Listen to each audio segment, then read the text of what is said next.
Hello, and welcome back to Middle Class Renaissance. I'm Keith, back from New Mexico for a short stint before I run back down again to carry on with the beginnings of our custom home build down there. I have an interesting thought on my mind this evening, and it's about it's sort of philosophical, but then it translates out into the real world on this video. So I've heard an old Japanese proverb ever since I was back in my college days, and I've heard it all through the years. They say the best time to plant a tree was 20 years ago. The second best time to plant a tree is today.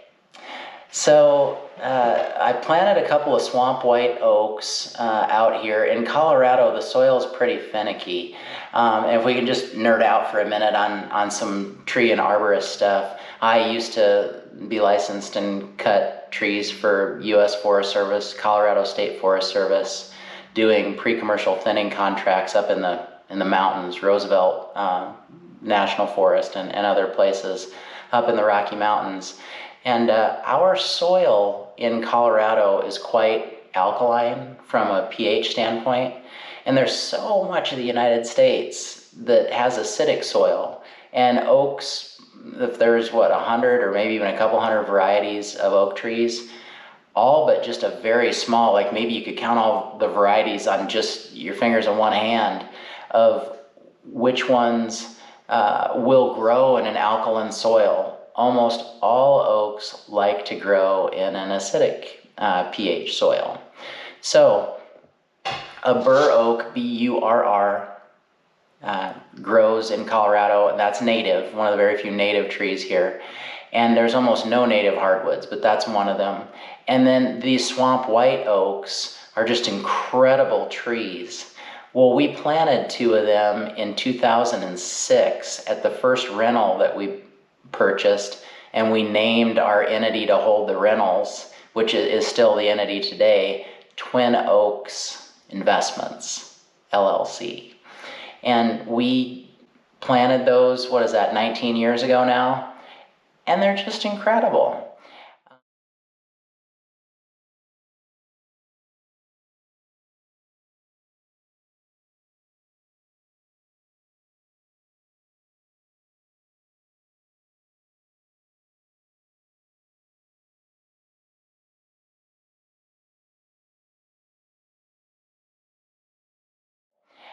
We had out in our yard, and we're just in our pump house at home right now, but I'll get you out into our yard and show you these 2 swamp white oaks that we planted just 1 year ago, about this same month last year. Now, we had a big elm tree that we had cut down maybe a dozen years ago, and it probably would have been in our best interest to plant one of these swamp white oaks in its place just as soon as we took it down and ground the stump. Back then, not really making excuses, but back then it's like we don't have a lot of time, resources. We're running around trying to make ends meet and for me to take care of my family. And we didn't have as many money resources as we do now. And so I opted to just say, well, let's just not plant that tree about a dozen years ago and replace it. In hindsight, I wish that I would have, but hey, we all make what we feel like is the best choices for our lives at any given point in time. But let's get out into the couple. We have 3 different lawns around our house. Let's get into a couple of these lawns and I'll show you off these oak trees.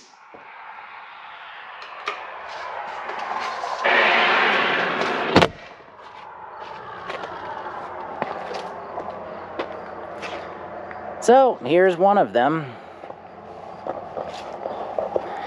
And this is just how the ones at the rental were. They weren't even quite this big.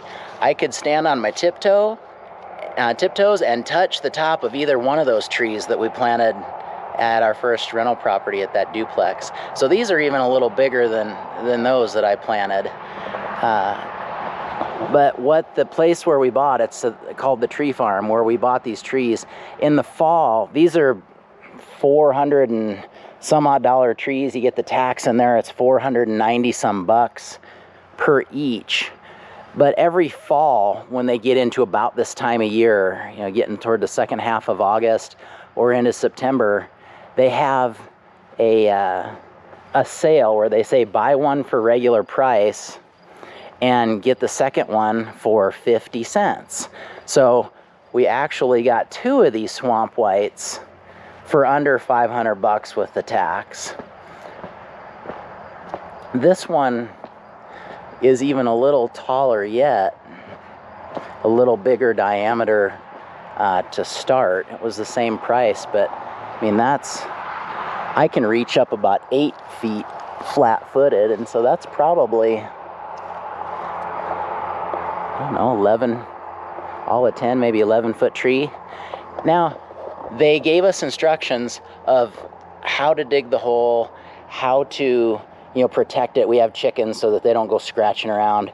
We wrapped burlap around both of them so that they don't sun scald and get all dried out and possibly die because of that. And then we staked them the way that they said. And then their instructions are, keep it staked for a year. By then it'll be all watered in and the roots will be well enough established that then you go ahead and take the stakes and straps off. So it's been a year, it's time.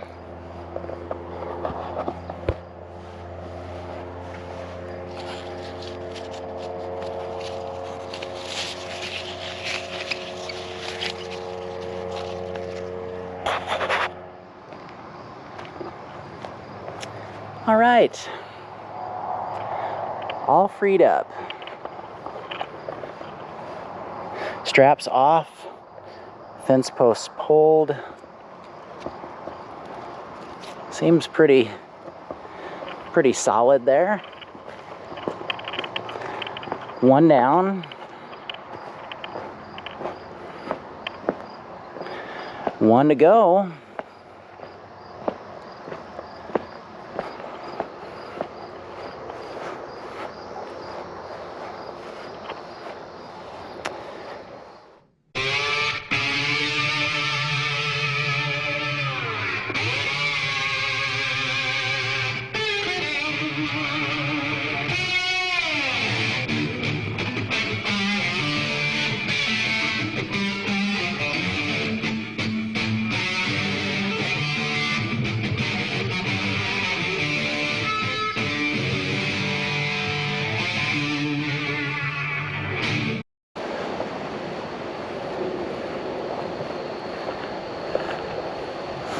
Well, they're all liberated from the straps.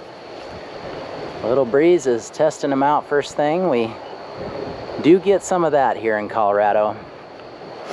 I like to trim oak trees every other year, so some of this that's growing down, some of it that's just a little funny and going the same direction as a good branch, and some of it's dead.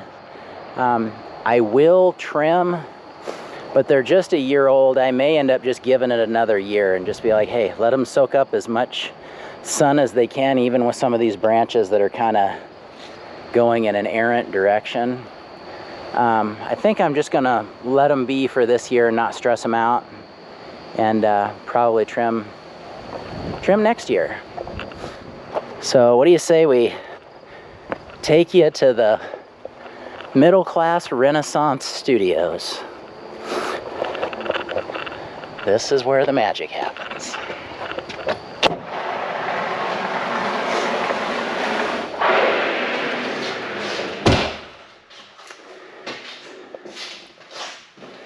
We've got a pretty high-tech tripod here.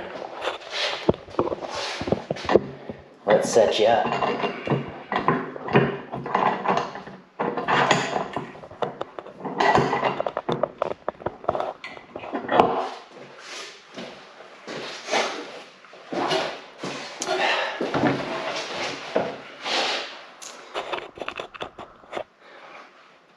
All right, so a little bit of a different subject matter today, just, some tree stuff, but really in my mind, it's not necessarily about the trees. To me, it's more along the lines of, well, let me put it to you guys this way. I'm reading a third book in a 4-part series. 3 of the books are out so far by Ryan Holiday. And the second book is called Discipline is Destiny.